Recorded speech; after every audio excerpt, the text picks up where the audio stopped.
আমি কুয়েত থেকে এই ভিডিওটা ধারণ করছি।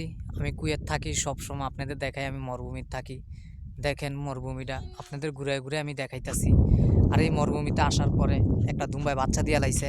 দেখেন আমি অহন বিলে আছি, দেখছেন ওই দেখেন দুম্বায় বাচ্চা দিছে, দেখছেন দুম্বাই বাচ্চাটা দিছে। আর আমি দেখছেন সব কিছু আপনাদের ঘুরে ঘুরে দেখাইলাম। আমি মরুভূমির ভিতরে আছি। তো অবশ্যই আপনারা কে কোথায় থেকে দেখেন আপনাদের মূল্যবান মতামত কমেন্টে জানাইবেন। আমি সবসময় কুয়েত থাকি, কুয়েত থেকে আমি ভিডিওগুলা করি। আপনারা আমাকে বেশি বেশি সাপোর্ট করবেন, আমার ভিডিওগুলা দেখবেন, দেখতেই পারছেন। আর কে কোথায় থেকে দেখেন অবশ্যই কমেন্টে জানাবেন। দেখছেন দুম্বাই একটা বাচ্চা দিছে। তখন আমি যেমন বিলে আছি, তো আমি কীভাবে ওখান যাব, আস্তে আস্তে আমি যাওয়ার জন্য চেষ্টা করবো। আমি যাব কোনো, দেখছেন ওই যে দেখছেন আমার এর থেকে 2 কিলো দূরে আমার বাড়িঘর। আমি ওই জায়গায় একা থাকি, আমি একা থাকি। আমি মনে চলে যাবো এই দুম্বার বাচ্চাটা নিয়ে। কীভাবে যাবো দেখছেন, এখন এটা লইয়া যাইতে হইব, 1 ঘন্টা লাগবো যাইতে। আমি এর ভিতরে আপনাদের মাঝার একটু কথা শেয়ার করি। আপনারা প্রবাসে আইছেন 2টা টাকা ইনকাম করার জন্য, ফ্যামিলির ভিতরে দেওয়ার চেষ্টা দিবেন, যেটুক প্রয়োজন লাগে এটুক দিবেন, বাকি টাকা আপনার অ্যাকাউন্টে রাখার জন্য চেষ্টা করবেন। সব যদি ফ্যামিলিতে দিয়ে দেন, দেখা যাচ্ছে 5 বছর পরে বাইর যাবেন, 3 বছর পরে বাইর যাবেন, আপনারা চালাইব কেডা?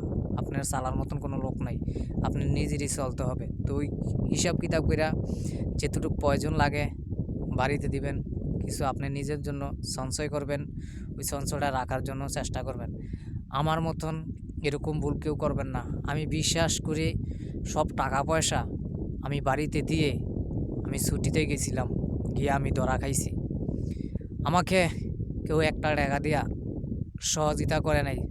4.5 মাস বাংলাদেশে থাইকেছি, আমার 1 টাকা দিয়ে আমার পরিবার কেউ সহযোগিতা করে নাই। বরঞ্চ 3 মাস মোটামুটি ভালোই চলছিলাম। চলার পরে তারপর দেখি চা খাবো, ওই পয়সাটা আমার কাছে ছিল না। পরে কি করতাম, আমি ফার্নিচারের কাজ জানি, পরে আমি একটা দোকানে কাজে লাগছি। ওই দোকানে কাজ কইরা আমার নিজের খরচটা আমি নিজে চালাইছি। তো এই আর কি ভাই, প্রবাসীদের কষ্ট আর কিছুই না।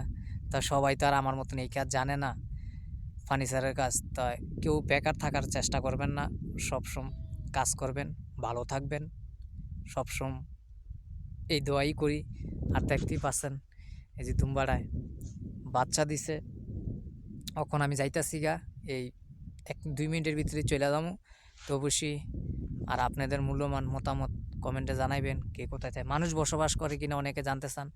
মানুষ বসবাস করে ভাই বহুত দূরে দূরে, 2 কিলো 4 কিলো 5 কিলো দূরে দূরে মানুষ বসবাস করে। আর আমি বসবাস করি কই, দেখাইছি তো আপনারে, কই ওই দেখেন আমার বাড়িঘর, দেখছেন আমি ওনে থাকি। যদি আমার ভিডিওটা যদি আপনাদের ভালো লাগে অবশ্যই একটা শেয়ার দিবেন, ফলো দিবেন, আপনাদের মূল্যবান মতামত কমেন্টে জানাইবেন।